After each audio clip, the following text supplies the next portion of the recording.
नमस्कार दोस्तों, welcome to agree paradise. तो आज के वीडियो में हम लोग बात करेंगे भू परिष्करण अर्थात टीलेस क्या होता है, इसके बारे में हम लोग बात करेंगे। ठीक है, ये क्या चीज़ होती है देखिएगा।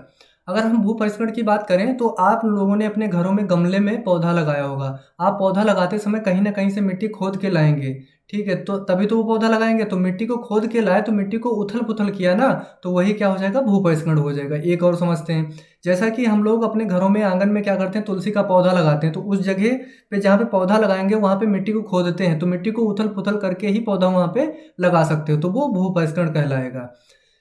जब आप बीएससी एजी में जाते हैं तो सेमेस्टर में आपको वहाँ पे टीलेज मिलता है पढ़ने को। तो टीलेज वहाँ पे आप लोगों को क्लास में बताया जाता है, ये होता वो होता, कुछ नहीं होता, सिंपल सा होता है। जब से हमारी कृषि स्टार्ट हुई है करना, तब से भू परिष्करण करना बहुत ज़रूरी हो गया। बिना भू परिष्करण के बिना टीलेज के आप खेती कर ही नहीं सकते। ठीक है, तो वहाँ पे बहुत ज़्यादा इसको हवा बना दिया गया, कुछ भी हवा नहीं है। कक्षा 11-12 वाले भी आसानी से समझ जाएंगे। ठीक है, अगर हम एक एग्जाम्पल की बात करें, ये हमारा कोई किसान है। इस किसान के पास अपनी 1 हेक्टेयर ज़मीन है। इस 1 हेक्टेयर ज़मीन के अंदर वो गेहूं की खेती करना चाहता है, लेकिन उसने कभी भी इसमें कम से कम 3-4 सालों से इसमें कोई भी भू परिष्करण अर्थात टीलेज नहीं किया हुआ है। तो हम गेहूं की बुवाई करते समय तो हम किससे करते हैं, सीड से करते हैं।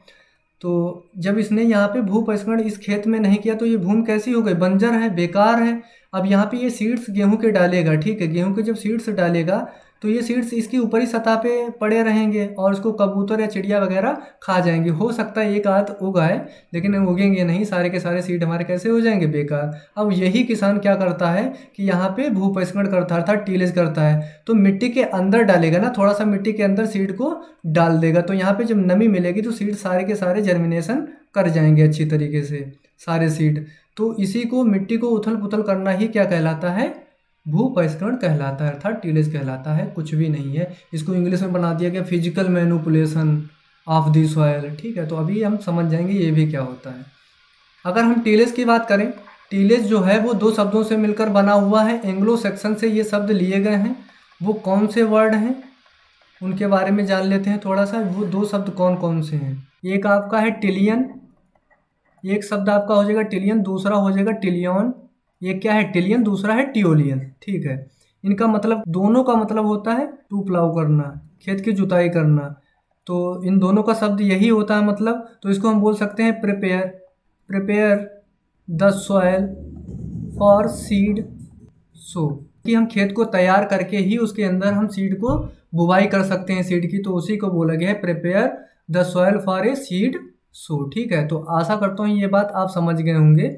इसको अपनी नोटबुक पे नोट करते रहना, इसको कथा की तरह मत समझते रहना। अब हम लोग बात करेंगे टीलेज की, कुछ बेसिक टीलेज क्या होता है। तो सिंपल सा आप लोगों से पूछ लिया जाता है कि भू परिष्करण के पिता कौन है, तो जेथ्रो टुल को कहा जाता है। के द्वारा एक इनकी पुस्तक पूछी जाती है, बहुत ज्यादा इंपॉर्टेंट है ये। उस पुस्तक का क्या नाम है ये पूछा जाता है।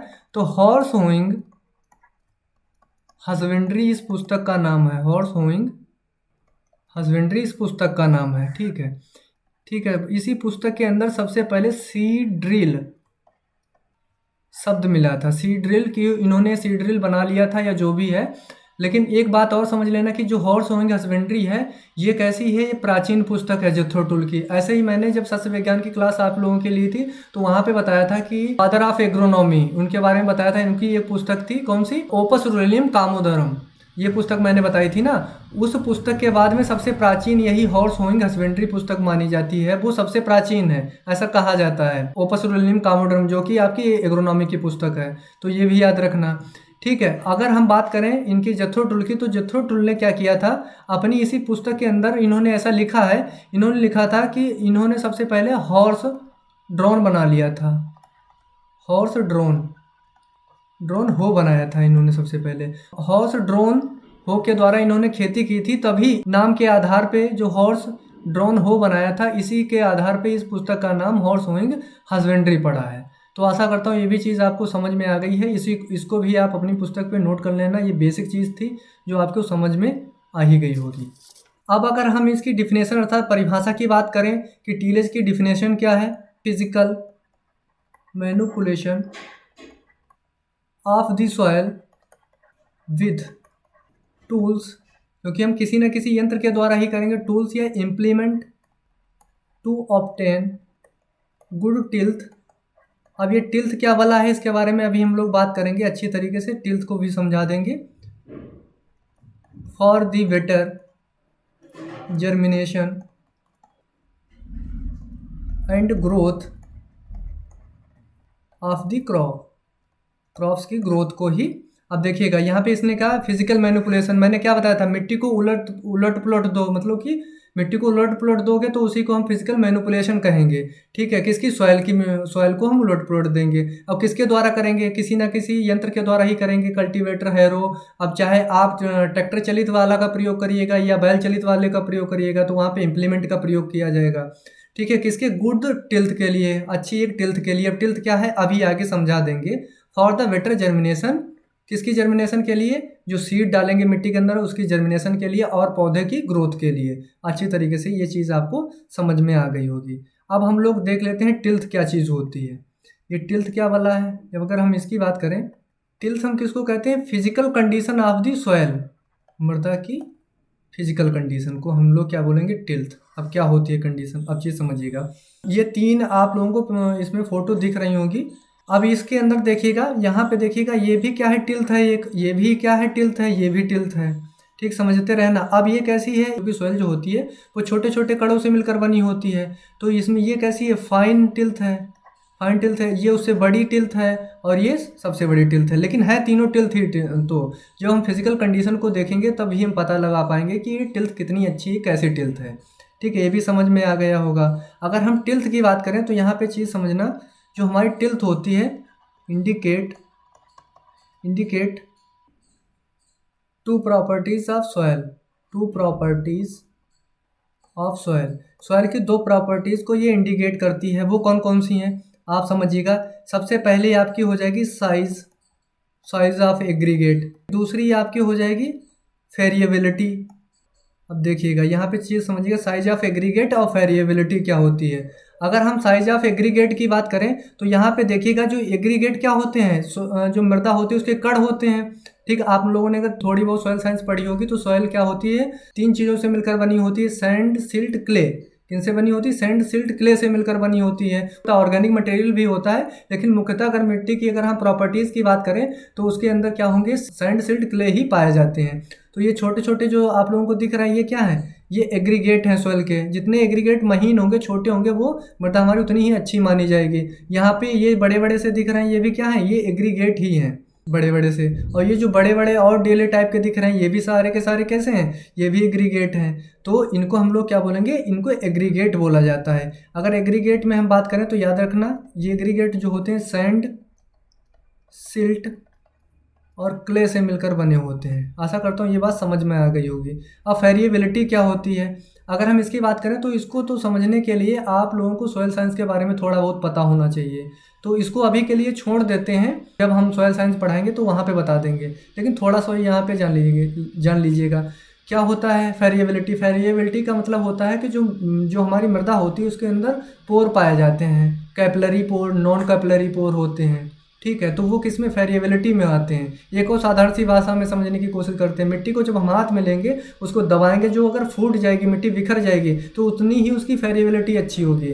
जिसकी टिल्थ अच्छी होगी उसी की वेरिएबिलिटी अच्छी होगी, जिसके अंदर टिलेज अच्छी तरीके से किया गया होगा, तो उसी को हम वेरिएबिलिटी बोलते हैं।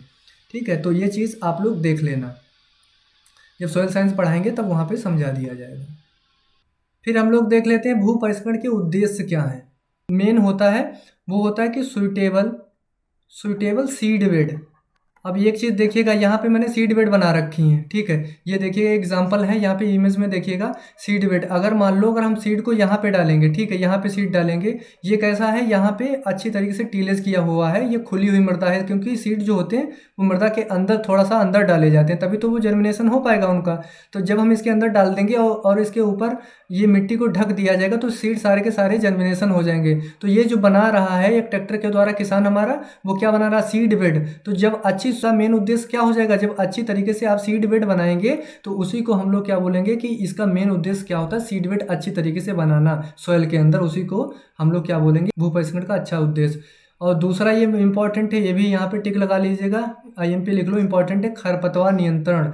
अगर मान लो आप मिट्टी के अंदर आप भू परिष्करण कर दे रहे हैं तो वहाँ पे क्या होंगे, जितने भी आपके खरपतवार होंगे वो मिट्टी के ऊपर आ जाएंगे, उनकी जो जड़ें होंगी वो कट कट के ऊपर आ जाएंगी और वहाँ पे सनलाइट लगेगी तो वहाँ पे क्या होता है कि जो खरपतवार होंगे वो काफ़ी मात्रा में सूख जाते हैं। इसके अंदर एक और भू परिष्करण से लाभ मिलता है, जब हम गर्मियों के सीजन में खेत को जोत कर डाल देते हैं तो उसके अंदर जितने भी पैथोजन होते हैं, बैक्टीरिया या वायरस वगैरह होते हैं, ये सारे क्या होते हैं सन की लाइट के कारण ये नष्ट हो जाते हैं और नमी का संरक्षण हो जाता है। नमी का संरक्षण अच्छी तरीके से हो जाता है मिट्टी के अंदर। भू परिष्करण करने के बाद में मिट्टी को पाटा लगाकर छोड़ देंगे तो उसके अंदर जो नमी होती है वो बनी रहती है मिट्टी के अंदर। अगर हम भू परिष्करण नहीं करेंगे तो वहाँ पे नमी उतनी ही जल्दी गायब हो जाती है, क्योंकि वहाँ पे जो पार्टिकल होते हैं, मिट्टी के सॉइल के जो पार्टिकल होते हैं बहुत ज़्यादा चिपके हुए होते हैं, उनके अंदर जगह नहीं होती है कि नमी को वो सुरक्षित रख पाएँ ज़्यादा समय के लिए, ये चीज़ होती है। और लिखा हुआ है तीसरा जो है आपका हानिकारक कीट व विविधियों युक्त अवशेषों को नष्ट कर देता है।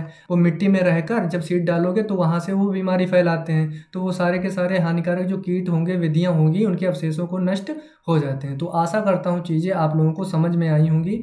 अगर किसी को किसी भी प्रकार का डाउट होता तो कमेंट करके बताइएगा। ये सिर्फ मैंने यहाँ पे डेफिनेशन वगैरह बताई हुई है, आगे हम लोग टिलेज के बारे में और अच्छी तरीके से पढ़ेंगे। Thank you for watching.